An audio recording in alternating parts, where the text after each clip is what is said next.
to the Leading Leadership Podcast. My name is Asahi. I'm a student here at UWC ISAK Japan. And today I'm interviewing Marco, Hello. who works in this school at the Department of Marketing and Community Association. And today I will interview him to find more about him and what motivates you to work here and help our community. So Marco, thank you for coming. Oh, Welcome thank you. to our podcast. Thank you so much for having me. This is so cool. Yeah, it's my first time being interviewed for anything. So let's start.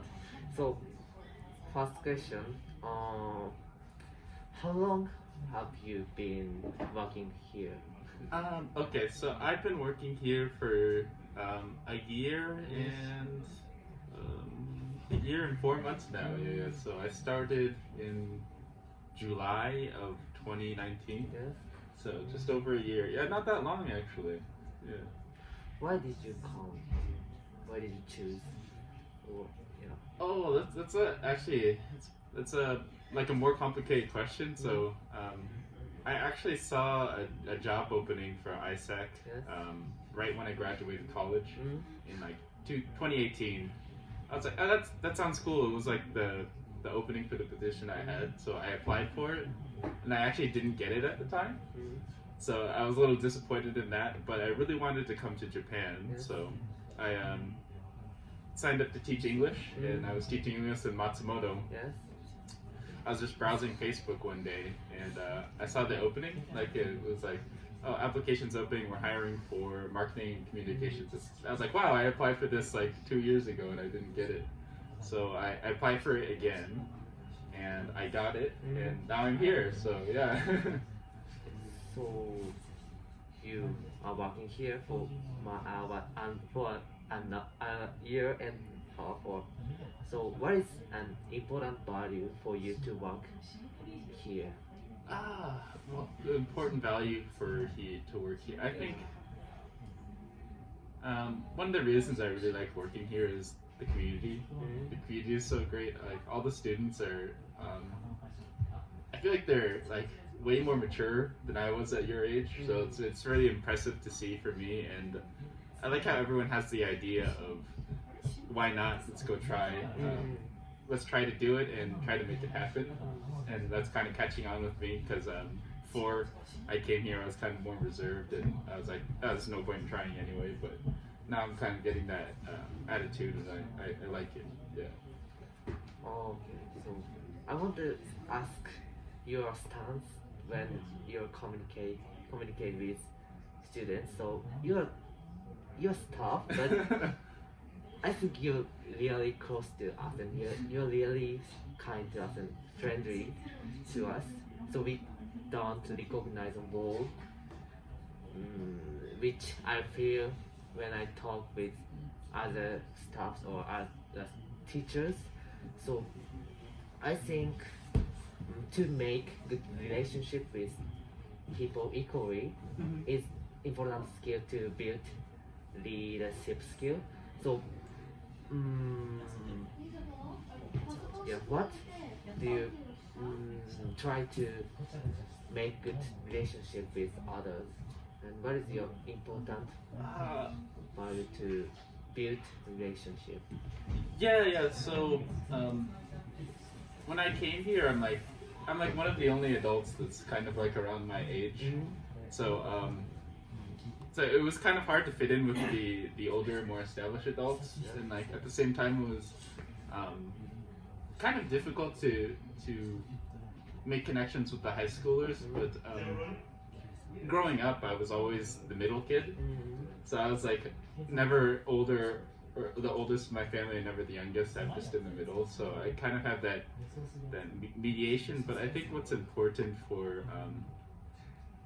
interacting with the high schoolers and the adults is just treating you like I treat everybody else, right? Sometimes when you interact with younger people, you try to change the way you act, and I think just treating you like the way I treat my friends, and you know, using slang or that kind of thing, or just generally being. I'm actually like really interested in you guys. Like when I ask how you're doing, like I really want to know, and I think what you're doing with your projects is really cool. So I think trying to find common ground, like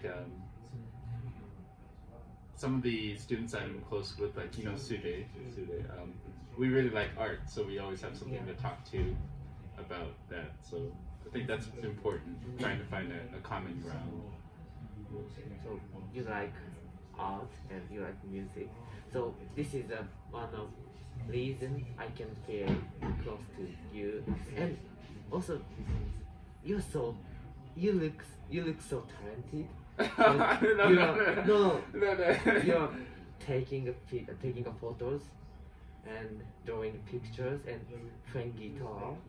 So it's really cool. Thank you. So how to say? You seem enjoying your life fully, so I think you have some effort to enrich your life. Yeah. So what are you doing for that? Oh, so why? So I actually got into that. In college, I had a really tough patch. Like, I was really depressed in college. I didn't have a lot of friends, and one of the ways I kind of coped with that was, you know, retreating into video games and arts and music. And I think for me, I do it as a way to express myself and express things that are hard to talk about. So I think I don't think I'm that talented. When I started out, I was pretty terrible. Like I'd go back and look at some of my drawings.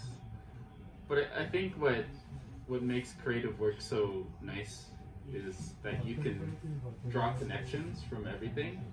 So the visual skills I learned in photography, or let's say while drawing, I can apply to each other. So if I learn something in composition, I was like, oh, that's a really nice photo. I can try to recreate that composition in art. Or things like colors. Like I try to draw connections between weird things that don't really make sense. So I think colors and colors have a certain frequency, and even sounds have a certain frequency. So sometimes when I'm making my music, I think if I had to describe something I really visually enjoy to a blind person, how would they listen to it? So yeah, I think it's just the consistency of doing it over and over. And I have a long way to grow, so I'm really like thankful for you to say that I'm really good at these things, because like I think what happens in life is you get to certain stages, and then you look back and you don't think that you've made it that far, but you like, let's say if you want to be an artist, it's like climbing a mountain. So you're climbing the mountain and it doesn't look like the top's getting any closer, and sometimes I focus on that instead of looking back and saying, oh, look at all these steps that lead towards the top. So. Yeah. Yeah, I think it's important to do things you're passionate about, right? So when I was really depressed in college, you know, I got into philosophy a lot, and there was this one philosopher named Alan Watts, and he said, like, if money were no object, what would you do? And like do that, because it makes no sense to go through your life hating what you're doing every day and continuing to do it. So this is really just I'm really trying to be like, I go to animation school here in Japan, and I think I kind of stumbled at ISAK. Like I stumbled upon here, and it's been great, but I still try to find ways to do my art and music and share it with you guys or something. Yeah, I don't know. Nice. Yeah. Oh, I can know you more before having this interview. Yeah, you're so cool. No. So what about you? What about So you play guitar too, right? Is that one of the reasons you wanted to talk with me, or? Yeah, because I feel like I only know basic stuff, but you can go a long way with basic tools. I feel. Thank Thank you. Thank you for having time with us, and thank you. No, this has been great. Yeah. Who else are you interviewing, if I may ask? Only Oh, only me. Oh. so, thank you for coming. Thank you for having me.